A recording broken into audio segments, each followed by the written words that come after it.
In this video, I'm going to be showing how to upload a 3D model onto the cabinet platform. So before we begin, you need to have your 3D files ready.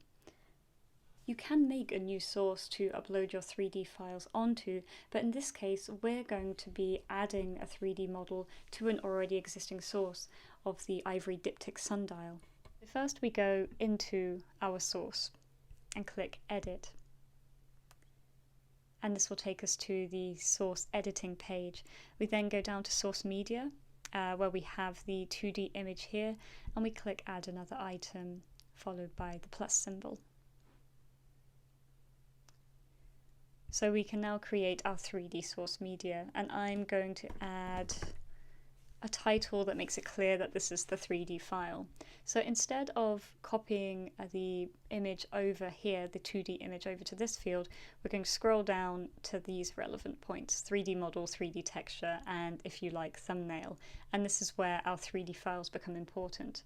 So if you have a 3D model, you should have 3 separate files: the material file, the object file, and the texture. In this case, we just need the latter two. So we could just drag them across, but here I'm going to use choose file for a change. And what we're going to do is go into our ivory diptych sundial 3D file, and in this top one we're going to add the object file, and in this 3D texture one we're going to add the JPEG. And then it's good practice to add a thumbnail because it will be blank otherwise, which I'm going to do by dragging and dropping. Before we save, we need to add the metadata, and if we know the dimensions of the object, or at least its width, then this can be really useful for the scaling of the model.